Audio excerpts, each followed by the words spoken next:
সম্মানিত প্রিয় ভিউয়ার্স, আজ আপনাদের দেখাবো সুন্দর একটি ধুন্দুলের জাংলা এবং ধুন্দুল ধরছে।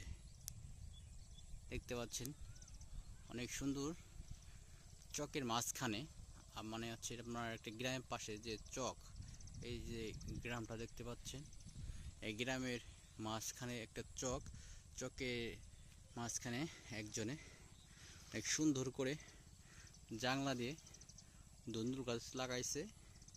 আর অনেক সুন্দর ধুন্দুল ধরছে, কিন্তু এই দেখেন, দেখছেন অনেক সুন্দর ধুন্দুল ধরছে, অনেক চমৎকার।